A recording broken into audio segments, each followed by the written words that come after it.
Yeah, if you've got your branding right, then many other things are just going to fall in line. Things in terms of your marketing, things in terms of your advertising, the way you present things, the offers that you make, all of these things are going to be much clearer. Even how you scale, if you scale, when you scale, all of those things are going to fall into alignment. You're going to ask different, better questions when your branding is clear. So somebody can be focusing on the marketing, but if your branding is wrong, your marketing is going to be wrong, your advertising is going to be wrong, everything is going to be, it's not going to fall into place, and you're going to be struggling to fix the things that you can't fix. It's like fixing a house if the foundation is all cracked.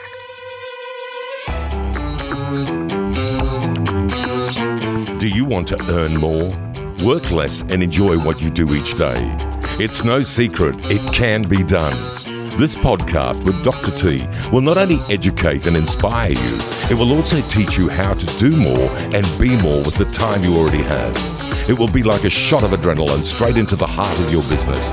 Here is your host, Tyson Franklin. Hi, I'm Tyson Franklin, and welcome to this week's episode of It's No Secret with Dr. T. Once again, I have a return guest. I have Dr. Fern Kazlow, or also known as Dr. K.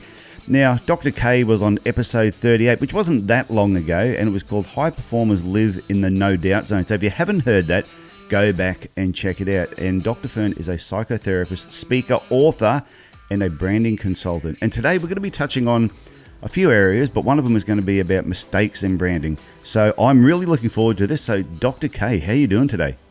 I'm doing great. I'm really excited we're going to talk about this. So I'm excited to be joining you again. And this is such an important topic, so this is going to be fun. Only special people come on twice. I'm honored.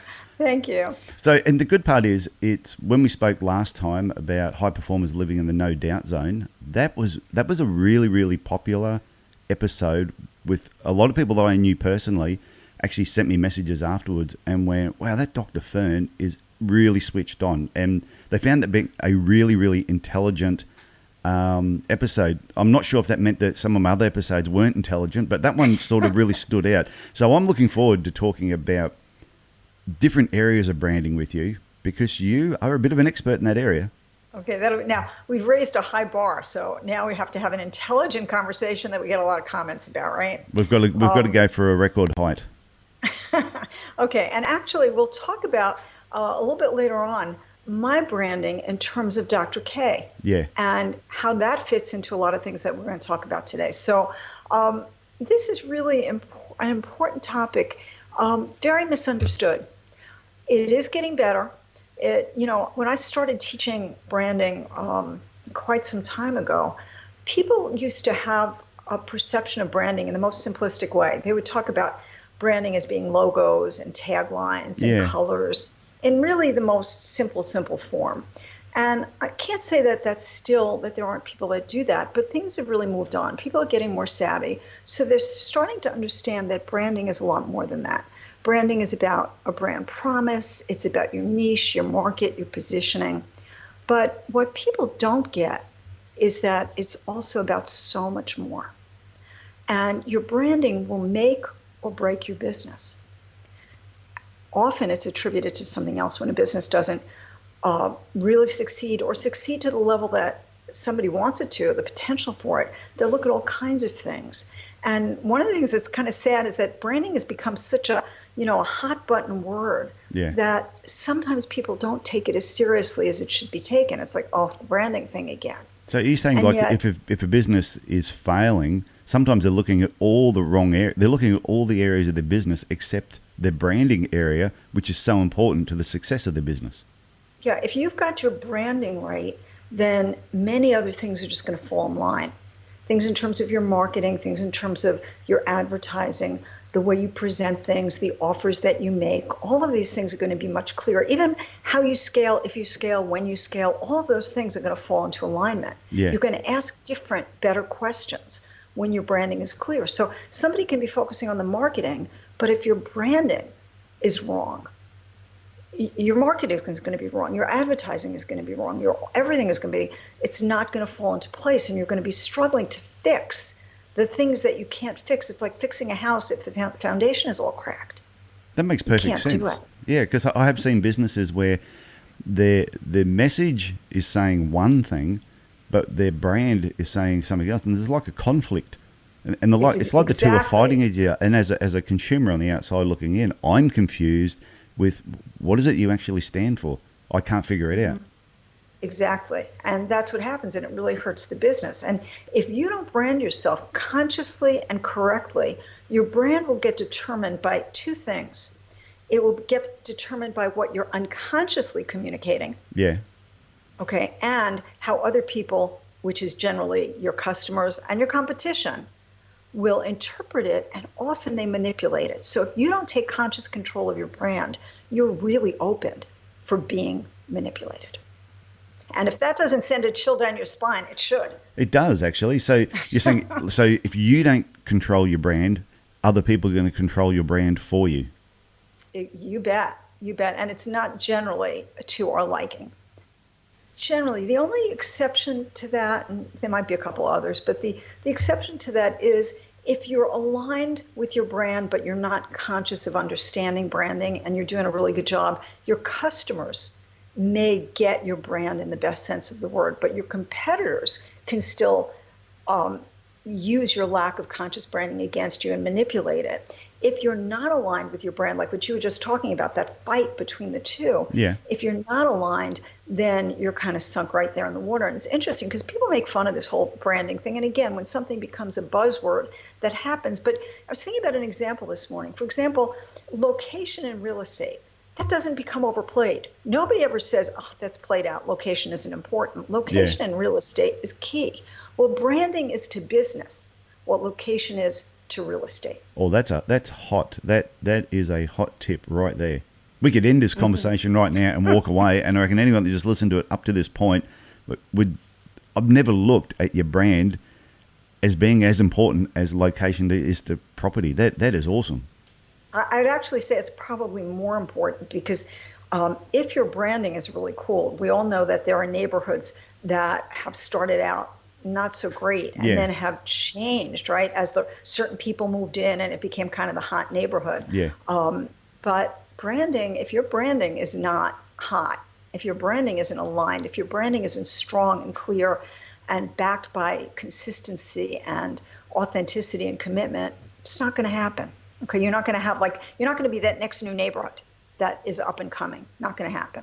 So do you think if somebody's buggered their brand, they've opened up their business, they didn't realize that branding was important, they've totally dropped the ball, can they repair the damage? That's a really great question. I'm going to say that it depends on a couple of factors. I'm a big believer that we can change things, that we can move things. Is it hard? It depends on how badly they've damaged it. If they're authentic, if that's just who they are, if they're an authentic person, if they've been clear without being conscious of it, but they're kind of clear inside and they've been committed and they have a vision, they might not have so much repair to do. But if somebody is more all over the place, if somebody has one vision, but then they've done something really different in terms of their, whatever their business is, the way they put it out into the world, it can be really difficult to come back from that. So it depends on how far off. It depends on whether people feel that you just weren't getting it, or whether they feel that there's an inauthenticity. Because a lot of times people will really get the feeling that you're just jumping on the next hot thing. And we actually see that a lot. Yeah, you do. With all of these guru things and the next hot, whatever it is, the next hot thing, the next hot person. If they're not really steeped in authenticity and expertise, people will get it. So if you come up, for example, with, let's say you open a business, maybe it's a brick and mortar, and you don't have quality products, and you get called out on that. And then you say, oh, wow, I guess I'm learning something here.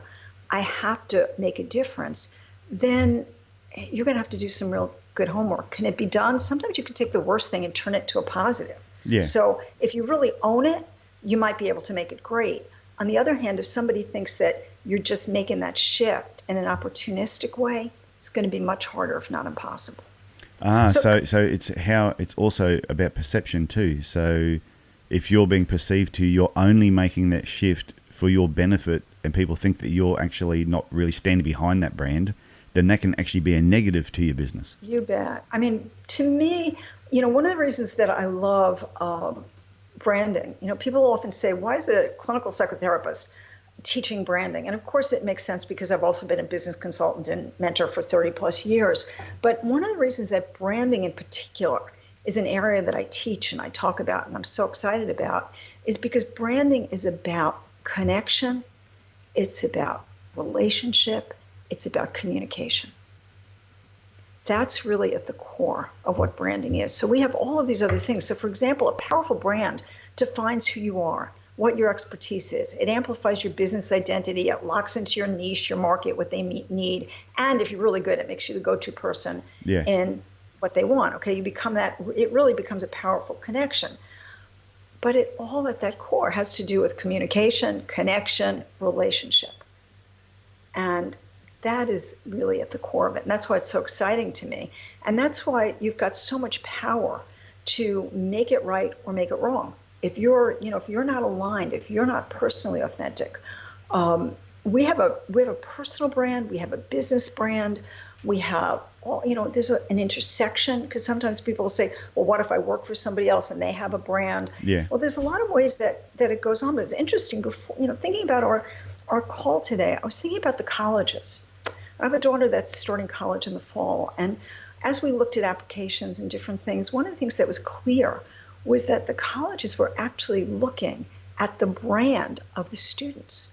That makes sense, because it's got to fit with the university and college. Do you fit with their brand?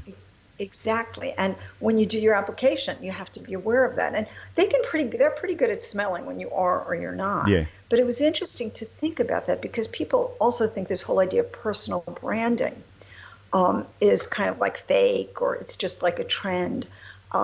It's always been there. And in a way it has, but we haven't talked about it, identified it. We haven't been so purposeful about it. And so to me, that's a really good thing. The more we can be purposeful about what we're communicating, the more we can be purposeful about what we stand for. Even the idea when people rebrand, and that's a whole, other conversation. Yeah. There are ways that you rebrand, but we have core brands.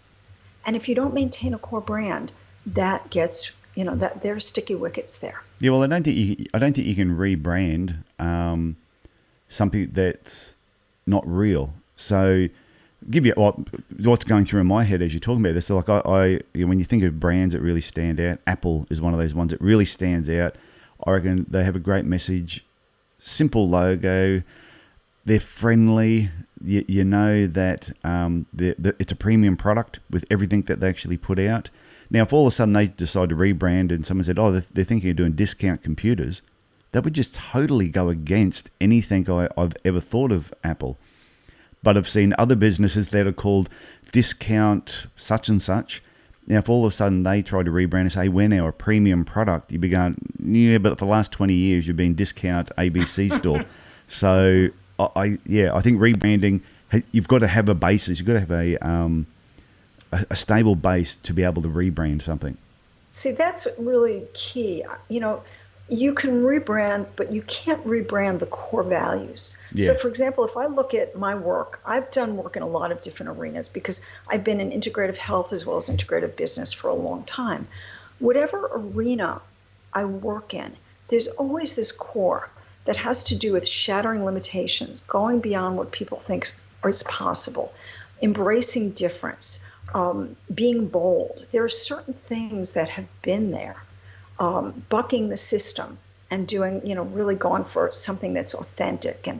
And this is something, whatever arena. So I haven't changed that, even if I go into different arenas. So you can rebrand in certain ways, but it's interesting that you used Apple, because I used to talk about Apple when I started teaching branding, and I always talked about how they're the perfect example because they are like the one, okay? For people who are, Apple fans, and even just having that, like, who you are and who you're not, right? Like a lot of my daughter's geeky friends, my younger daughter, they are non-Mac people. They can barely look at my Mac. Yeah.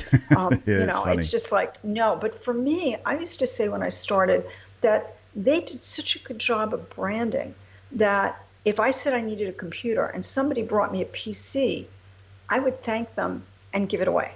Yeah. Because to me, that wasn't even a computer. Now, I think Apple is having a little bit of a brand identity issue. I've got an iPhone 10, and it's the worst Apple product I've ever had. Oh, right, okay. And I've got friends who've got an iPhone 10 and they absolutely love it. Yeah, they're not consistent. Yeah. They're not consistent. I have a speakerphone that's horrific. It's my second one. So when I look at that, that's not something I ever worried about. Yeah. In Apple before. And I think that there are some questions. I frequently will talk about Steve Jobs turning in his grave. So, people talked about what would happen when he's not here. And I think there are some things that have happened that wouldn't have happened. I think other brands too that have been competitors to Apple have started lifting their game as well, knowing that Apple had such a stronghold on the iPhone, the iPad. But there's a lot of competitors now who, like I said, have lifted their game, and they had to. And it's so interesting because you look at, it's such a complex, rich thing. Steve Jobs, who he was, contributed to the whole culture of Apple. His personality, his abrasiveness, his belief that the geniuses were the misfits, the different ones, the ones who could change the world simply because they believed they could, and they went after it. And his fun stories about telling people they could do something in a seemingly impossible time, and they did it. So you have a company culture, but you also had somebody who, you can't think about Apple and not think about Steve. Yeah. So branding this is such a complex, this is something of like a series, not just a talk, but I do want to say some things so that in our conversation, highlight things so that people can come away today and really feel like they have some things concretely that they can look at and they can use. And I do think if they can just take away a few points about branding from you, they're going to earn more. And that fulfills Absolutely. the promise of the show. So okay, so let's talk about some of the branding mistakes. Yes, that'd be great. Okay, let's talk about some of that. So key to branding, I just want to say before we move on to that, is that branding really is so much about that point of connection. Okay, and that's what it's the connection between you, your brand, your product, the way you market. All of those things are a brand. And we can get into separately questions about color and questions about design. I always like to tease and say that my brand, I work mostly with men. I work in some very edgy positions. Of what I do, what I say, rules that I break. If I were to get on stage and instead of my usual black, okay, my New York black, and if I were to get on stage in like a pink frilly thing, can you even picture it? I'm trying to, but no, because I can actually see a picture of you now while we're talking. And if you're wearing something pink and frilly, but I know other people that pink and frilly would suit them perfectly. Exactly. Because that's their brand. Exactly. So this is true in my personal life. If I put it on, it feels like weird. But it also is really true in business. Yeah. So it's not that I'm saying here that color isn't important, that logo is important, or website is important. All of those things are important. But the most important thing about that is alignment and connection. It has to be aligned with who we are, who our audience is, the message that we want to put out in an authentic way, not a fake way, not like I say, I'm going to wear this color because this is what I want to communicate. Yeah. It's got to be in alignment. So before we talk about mistakes, I want to highlight that branding is about connection. Branding is about being the one that your customers see or your clients see as the solution to their problem. Not about price, because somebody can always undercut. There's always somebody who can charge less. Oh, yeah, always. Okay. So it's got to be about your branding being so clear, which leads to clear marketing, which leads to clear everything else that we talked about, that it becomes like a beacon that just calls these people to you when you're a fit. And you want your branding to also repel people that are not a fit. So I'm really glad if my marketing repels who I don't want. Not in an obnoxious way. I'm not looking to be obnoxious, but I'm looking to not waste my time or anybody else's time. I want my branding to be so clear that if we're fit, it's pretty clear to both of us. If we're not. Yeah, and some businesses are scared to repel people. They don't realize how good it is for their business to actually push people away who are not going to fit and are just going to waste your time and will not spend money with your business. It's good for a number of reasons. One is it doesn't waste anybody's time. It doesn't waste anybody's resources, but it also gives confidence to the people that are your market. Yeah. So they don't feel like you're Johnny or Jane, take anything you can get. They'll know that you really are. Like, I focus on top 1%, people who are that, or people who are really driven to be that. And people who work with me know that. They know that I'm not just saying that. They know that I'm not just going to take anybody because, I need to line my pockets. They know that they can count on me for certain things. So that's very clear. Our branding needs to communicate who we're a fit for as well as who we're not a fit for. Yeah, that's good advice. Thing. Yep. Okay. Now, I want to also tell people, we want to look at I'm going to go through a number of branding mistakes. However, underneath them are always two things. Okay, always two things. Lack of alignment. Yep. People can go back and listen to our last podcast about no doubt zone. You're not in the no doubt zone, which means basically you're not clear, you're not connected.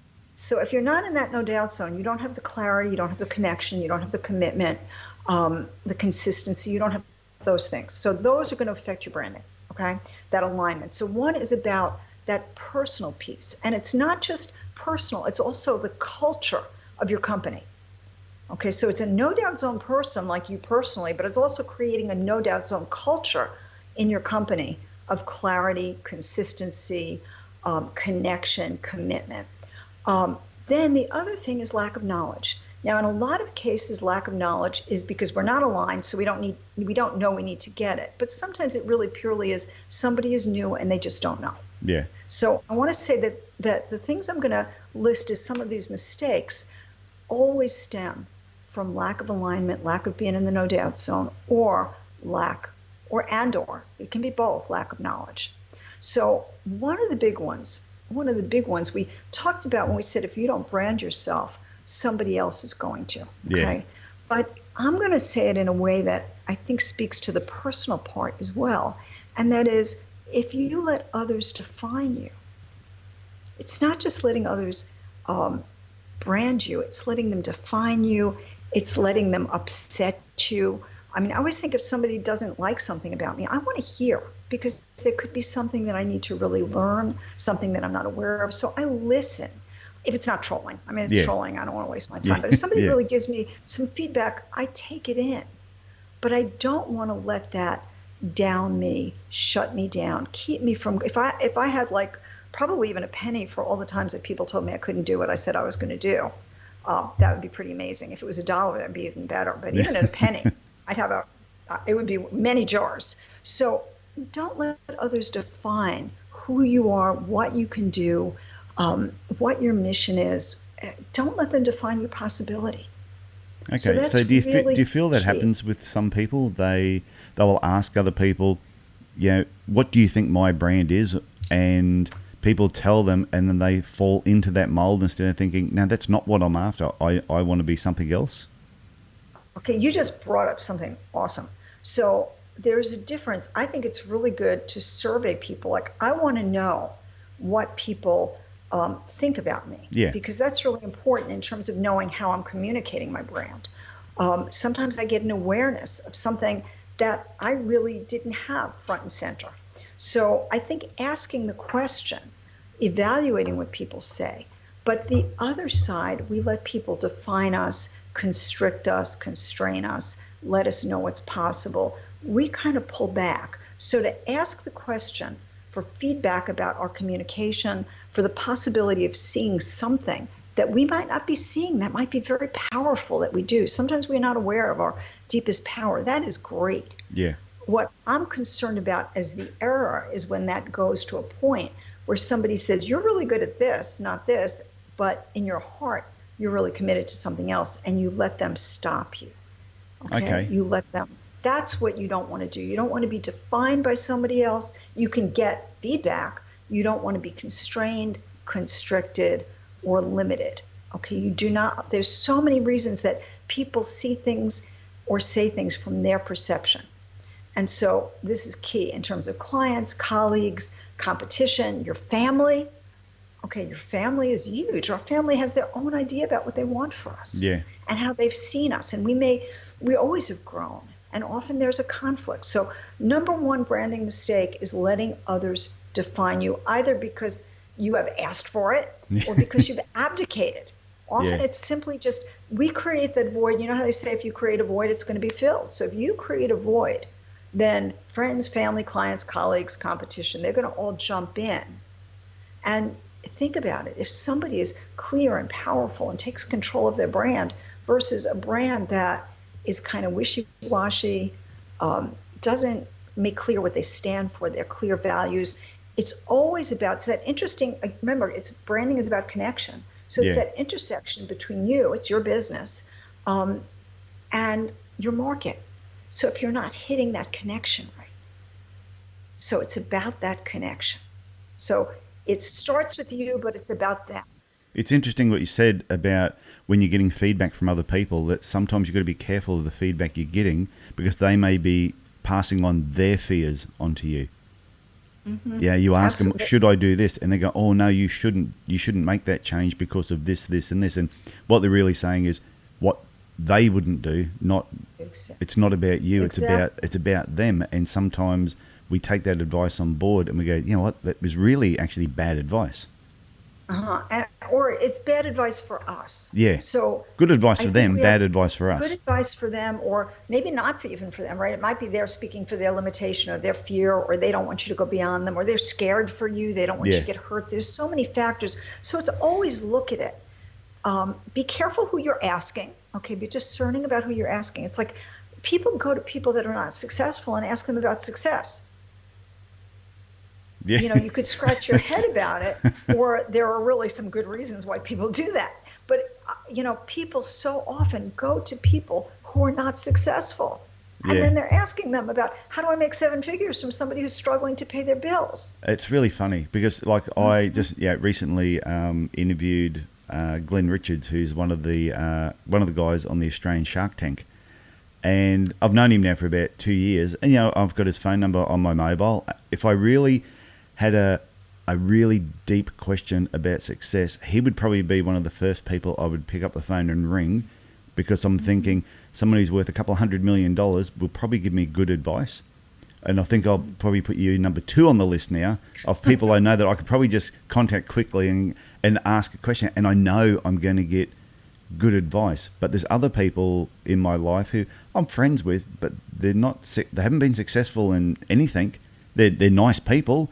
They've got successful marriages, successful parents, but not successful in business. So they wouldn't be the person I would go and ask business tips from. Exactly. And, you know, and it also, like, you want somebody successful in business but has the same values, because these people have made a lot of money with different values. Yeah. And this is one of the places that comes up a lot. And it's relevant when you pick your business coaches too, because your business coaches, if they're not clear about how to keep their stuff out of it and help you with what's right for you, then you can go down a very slippery slope. So we could talk about all these a long time, but let's get through a couple of them so that people, I hope they're taking notes, they can go back and listen, and they can even email me if they have a question. And usually my show notes are usually pretty good too. So if someone is listening to this and they're going, I need to write this down, if you go to my website and find the link to this particular episode, there will be a ton of show notes there. And after I post it, Dr. K, I hope you go and have a read through it. And if there's anything I missed,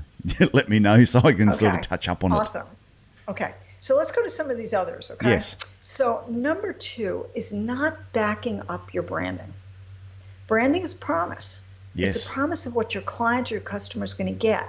And it goes back to what you said before about, can you fix something up if you mess something up?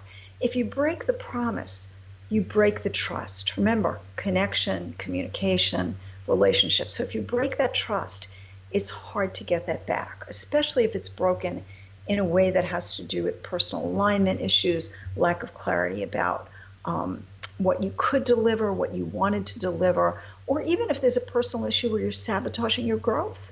Yeah. Okay. I mean, I made a call this week because I'm going to be doing some traveling to United Airlines. Now, they've got some very bad press lately. And they had some things on their website that were very unclear. And I was joking with the agents, and I said, I want to be really clear because I don't want to be your next Twitter viral. story. Yeah. And what I didn't say is, I don't want to be suing you and settling for millions of dollars because you do something really, kind of crazy. I wanted to clarify it. But they've really damaged some branding so that I don't trust what's on their site. I was getting names. I was writing things down. I was doing all kinds of things. And the truth is, I'm only going to fly them because I had no other choice.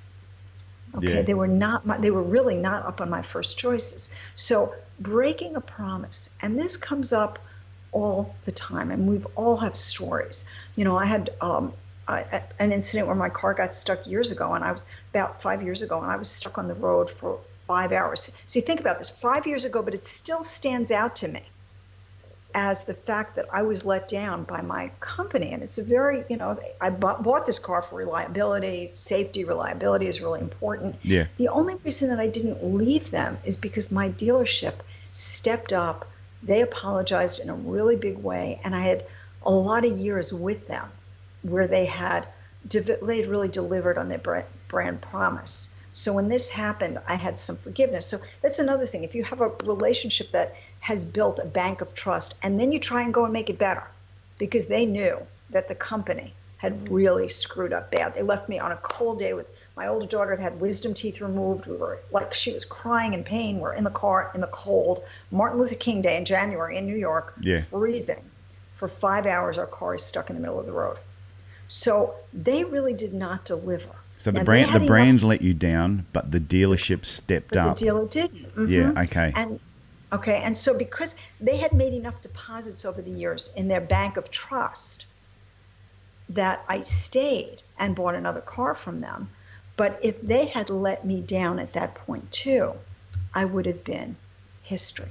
Yeah, that makes sense. My first prestige car that I bought, I won't mention the brand, I don't want to bag anybody, but I'm tempted, but I won't.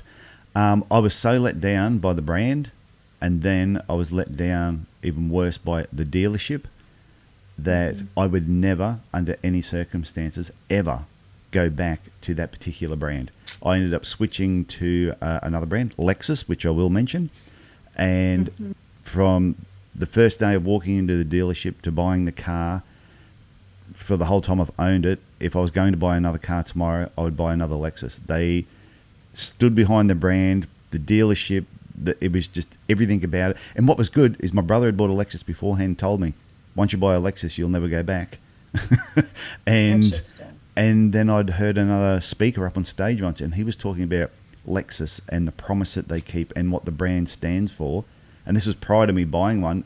Everything he said was true. And here I am, I'm talking about Lexus now on my podcast. Yeah, so that's the exactly power. what I'm talking about. It's like, it's so huge to back up your branding, to keep, we always say, keep your promises. Yeah. Keep your promise. And if you don't make the promise, sometimes, I think probably always, it's worse to make a promise and not keep it. So I had a bank that said the right relationship is everything. Well, then that became really not true. And they decided that the right relationship was kind of hurting them, because the relationships between the banker and their clients, they felt was going a little too far. So they started moving them around. And many of us left the bank. In fact, we left with the agents that had been our agents. And what I went and did today was interesting. Thinking about our call, I went and I Googled the bank that I left a long time ago, when they went from the right relationship is everything to like, there are no right relationships. And I saw that in their marketing now, they don't talk about relationships anymore. Now, I've had the bank, somebody that works for the bank has courted me over the last year and a half, asking me to come and promising personal relationship and saying that it's different. It was really interesting because I looked at their branding on their website, not a word about relationship, where that used to be key. So if you're making a promise, be really clear that you can deliver it, you want to deliver it. That's really important. If you're not clear about it, don't make that promise. Make one that you can keep, and that is going to be what people, just like what you're saying about the Lexus. Yeah. So with technology, would you say technology is interfering with people's brands sometimes, where they're introducing technology to make something faster and more efficient, but it's losing that personal touch? And some businesses were based around that personal touch, and now it's slowly disappearing? Yeah, I think it is. I think it is every place. Look, nobody, none of us are giving back some of the convenience that we have, but I'll tell you that there are certain things that I still do on the phone. Do I love my computer? Do I love to pay my bills on the? Yeah. I love all of that. Right, quick, quick, quick. On the other hand, I've got to say that there are things that I want to do in person. There was a study recently that talked about, or I don't know when they did the study, but I heard a TED talk about it recently, where they talked about that one of the biggest factors, if not the biggest factor in longevity, not all the ones that we talk about, like the sleep and the quality of your food and all that kind of stuff, the factor was the number of people that you interact with on a daily basis. Okay. And so having that bank person that's your manager, that connects you, that knows you, that if there's something that looks funny, calls you on the phone, having those people that you kind of go out and meet, and they know you and you know them, and you say hi. Even just the number of people you say hello to in person in a day makes a difference in your longevity. That's huge. So I think we've got to be aware that technology is great. I think it's doing a lot of things to foster not only disconnection. One of the things that happens is that having the technology example, even the example of being able to do what we're doing now. Yeah. I have so many friends and colleagues around the world that I talk to all the time. Do I love that? Yes. One of the things that's not so great is it makes me less propelled. I'm living right now where I'm not in the city. I'm not near as many people. I don't have that same impulse that I have to go out and see as many people or as much. And yet I feel that lack and that disconnection. So it's funny because it lulls us into this sense that I always tease about, let's have a virtual cup of coffee. It's great, but it's not the same as sitting down in front of somebody, touching somebody, shaking a hand. It's different. So it's something we have to be aware of. Because it can damage your brand. Because it can damage your brand, it can damage your richness, it can damage your connection. We can use it to amplify it. Yeah. If you do branding right, and you've got it right across all of these platforms, and somebody makes a comment that you're not happy, and you respond like that, because this, you can make an error, but if you fix it fast, social media gives you the ability to fix something fast or to look horrible to a lot of people really quickly. Yeah, it's I was a friend of mine, Jesse Green, and he was actually he was on a podcast episode with me as well. I can't remember the exact wording of it, but he was just saying that you make a mistake in your business, don't try and put your head in the sand, own up to it, because if you can fix that mistake, that person or that customer, client, patient, whoever it was, can end up becoming one of your biggest fans if you handle it the right way. Exactly. And everybody will see it because it's on social media. Everyone will see it. Yeah. If you handle it badly, then, or try and hide it, that's, if we study some of the branding errors of the last year, especially the airlines have been, really key in that. It literally is deadly. So it's like owning it, and the speed. There've been even studies that have looked at the speed and the relevance of speed. The faster you fix it, the faster you own it, the faster you apologize. The more you fumfer and kind of look like you're hiding something, defending something, not taking that stand, all those minutes are just magnified. So what your friend is saying is really true. It's like own it fast, and fix it in line with your brand. One of the things I tell people to do is everything that you do in your business, you ask the question, is this going to strengthen or weaken my brand? It makes things really simple. Is this marketing? Is this conference? Is speaking this event? That's a good question to ask. Is being part of this? With everything that you do, is collaborating on this book. Somebody will say, would you like to be a collaborator? You have to ask the question, is this going to strengthen my brand or weaken my brand? I should write that. Should be written up on a wall somewhere, just because I think that is before anyone's even starting to do any marketing, or like you said, or somebody says, can you write this book with me, is asking that question, is this going to strengthen or weaken my brand? Beautiful question. Yeah, it's key, and it really will define everything that you do. It tells you how to scale, how not to scale. It tells you who to hire. Yeah. Is this person going to be a great brand representative or not? It tells you, can I expand my business now? Can I expand into this market? Do I belong in this area, or is that not a fit? Should I write this book or this book? Which one should I do first? Yeah. All of these questions are key. So even when you look at rebranding and keeping your core brand, you have to ask it in terms of that. Will this strengthen or weaken? Nothing is. I'm going to get a neutral. T-shirt with that written on, I think. Okay, I think I want one too. That is, but it's just, I don't think that's a question. I think people go, oh, should I do this or shouldn't I do this? But they should be saying, will this strengthen or weaken my brand? That is the number one question. Will this, and even if it's neutral, I don't want to do things that are neutral. Yeah. You know me already. I'm not a neutral kind of person. Why do something neutral? Do something that's going to strengthen your brand. Every communication that you have with a client or potential client or colleague is always brand strengthening. If it's not strengthening it, it's weakening it. Yeah, that is. Everything needs to strengthen, and it doesn't have to be hard. So it's not like saying, oh my God, this is a hard thing to do. Yeah. It's not, but it will become second nature. And I always think about that when I meet somebody new on LinkedIn, when I go to the coffee shop. Okay, sometimes if somebody, can I make a little confession here? I don't know how many people are going to hear this. No, nobody's listening. Time. It's all right. It's all right. Nobody's listening. No one's going to hear this. So tell me. So I have a really high tolerance, like for people that are doing things right and people are nice. I'm like, I will go to the ends of the earth to really recognize them and tell their supervisors and stuff like that. But when somebody is really, they're just, they're just not. I have to really work with my own patience about that because I'm not very patient about it. and sometimes I'm not. True confession, sometimes I'm not. I'll also you do look fiery.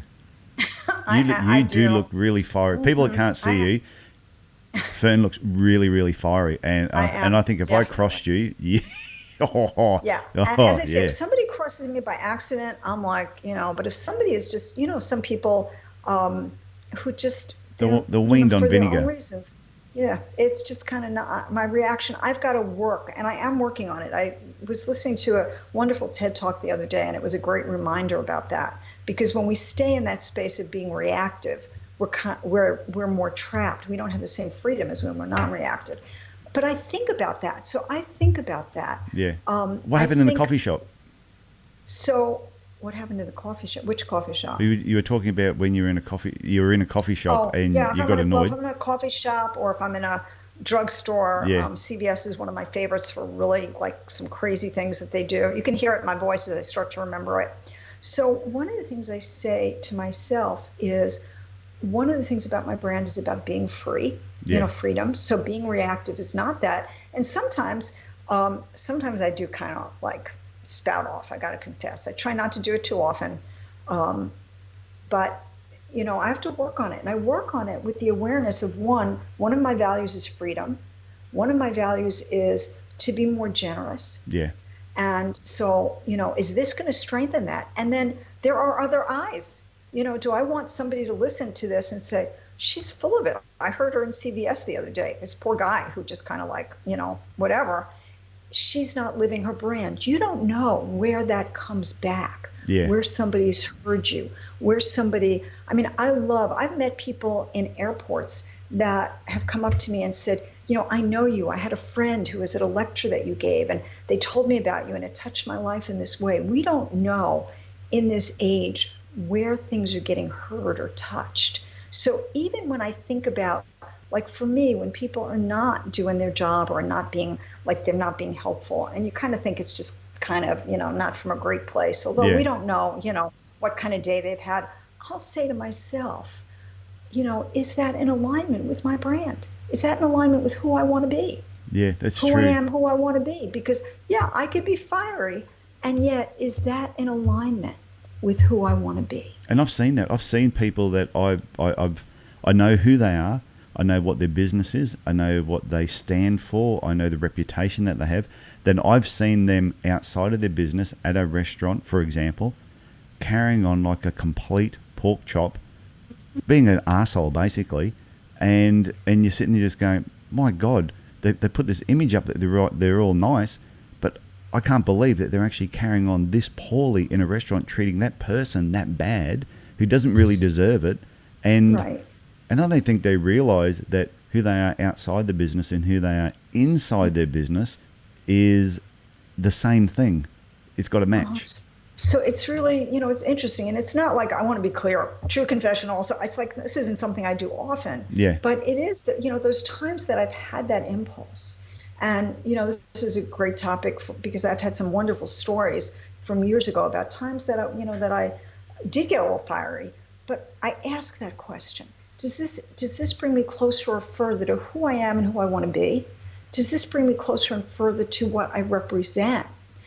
Luckily, I don't represent being perfect. So if I, make a mistake or screw up, I own it. I'm saying it now. I am not a perfect person.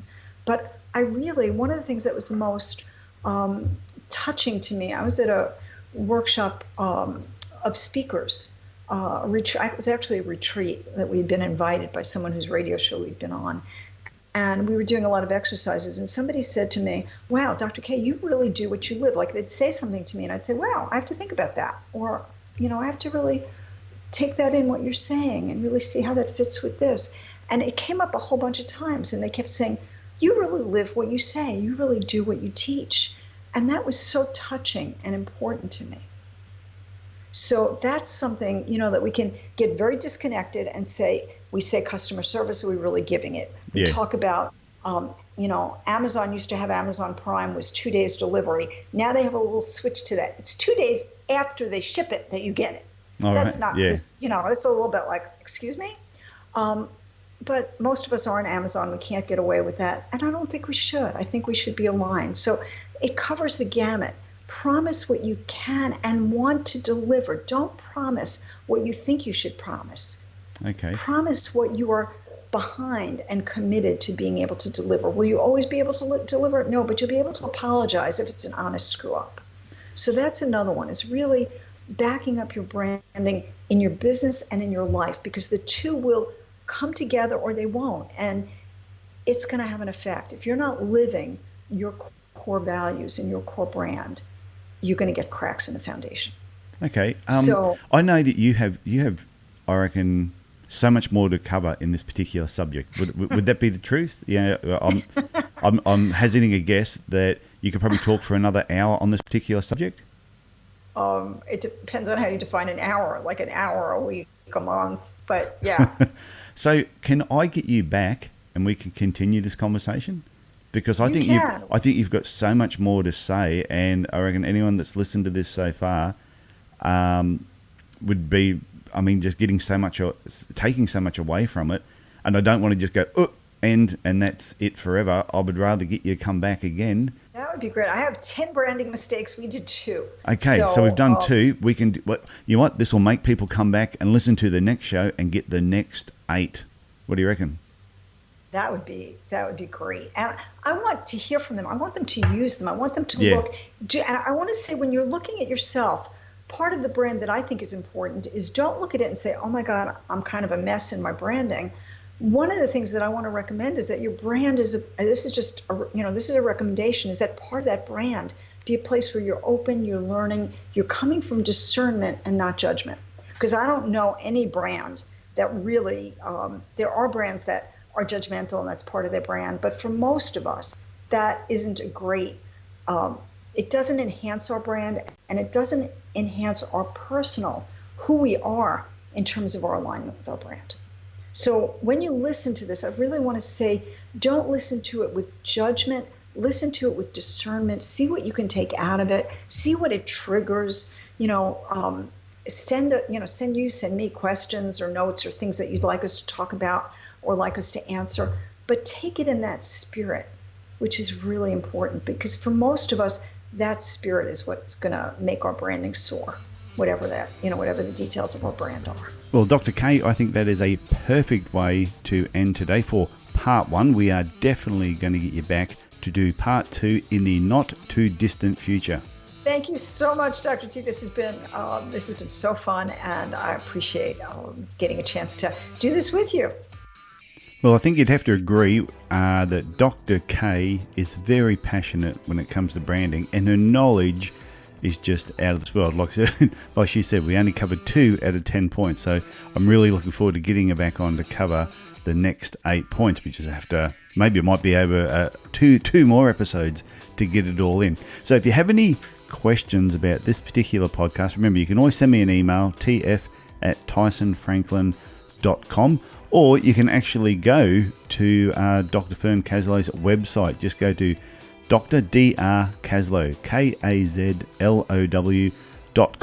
Go to her contact page, and from there you can actually send her a direct message if you have any questions. And like she said, she wants to hear from us. She wants to get feedback to see if you actually got some thoughts or ideas about this, and if you apply some of these ideas, what results are you getting? If you can give us some feedback, that would be absolutely fantastic. So that's it from me this week. Like I always say, if you're enjoying the show, share it with your friends. And remember, you can always subscribe so you don't miss an episode. So, okay, look after yourself, look after your family, and I will talk to you again next week. Bye for now.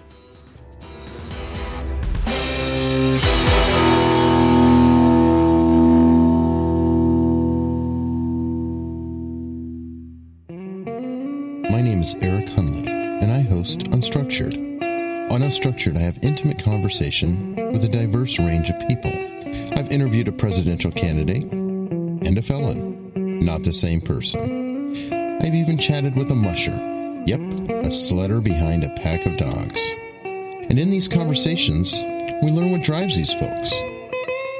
Please, come check out Unstructured. You can find Unstructured wherever you listen to podcasts.